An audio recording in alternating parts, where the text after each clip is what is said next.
Dear students, very good afternoon. Today we are going to discuss about embedded memory in Introduction to Embedded System. Let's start. So, what are the contents we are going to discuss now means what is basic memory types and basic memory organization, definition of RAM, random access memory, read-only memory, and cache memory, difference between static and dynamic RAM, various memory control signals, memory specifications, and basics of memory interface. So, these are the contents we are going to discuss now. So first one we have to know about processor memory and primary memory interfacing. Most of the modern computer system has been designed on the basis of architecture what is called means von Neumann architecture. So in this diagram we can see the von Neumann architecture. It has input output devices and then control processing unit and then memory. It is connected with the three terms. The memory stores the instruction as well as data. No one can distinguish an instruction and data. The CPU has to be directed the address of the instruction code. The memory is connected to the CPU through through the following lines: address bus, data bus, and control bus. So in this diagram, we can see the embedded memory, how it is connected with the central processing unit. So here we have three lines. One is the data line, another one is the address line, and last one is the control lines. So here data line is the bidirectional, address and line and control line is the unidirectional. That means we can fetch data from the memory and also direct it to the data to the CPU. So data lines is the bidirectional. In the memory, write operations after the address is loaded to the CPU sends the wired control signal followed by the data to the requested memory location. The memory can be classified in various ways based on the location, power consumption, way of data storage, etc. The memory at the basic level can be classified into processor memory, internal on chip memory, primary memory, cache memory, and then secondary memory. First, we can discuss about processor memory. Most processors have some register associated with the arithmetic logic units. They store operands and the result of an instruction. The data transfer rate are much faster without needing any additional clock cycle. The number of register varies from processor to processor. The more number, the faster is the instruction execution. But the complexity of the architecture puts a limit on the amount of processor memory. So, what is internal chip memory? That is internal on chip memory. In some processor, there may be a block of memory location. They are treated as the same way as the external memory. However, it is very fast. The primary memory, this is the one which sits just outside the CPU. It can also stay in the same chip as of the CPU. These memories can be static or dynamic. Next one is the secondary memory. These are generally treated as input output devices. They are much cheaper, more storage, and a slower device connected through some input output interface circuits.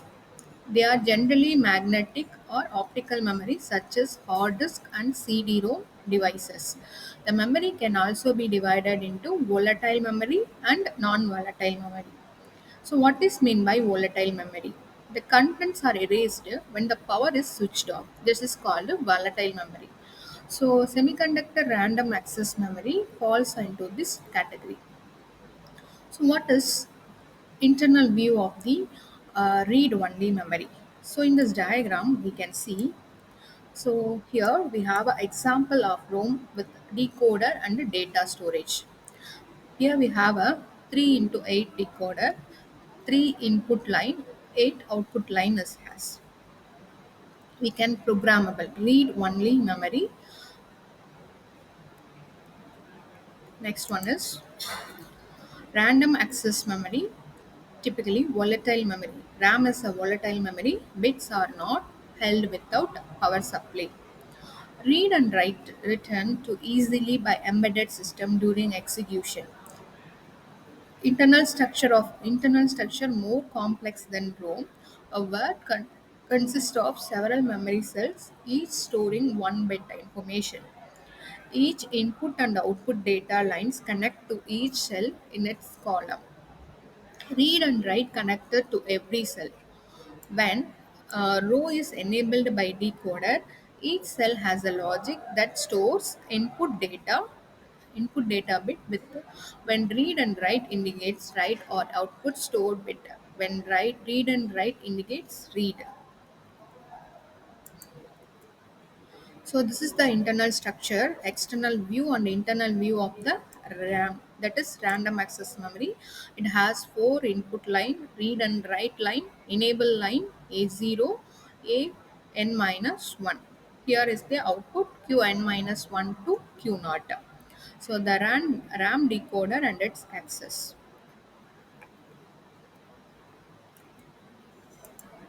So next one is basic types of RAM. SRAM is the static RAM. Memory cell uses flip-flop to store bit. Requires 6 transistor. In SRAM, we have a 6 transistor. Holds data as long as power supplied.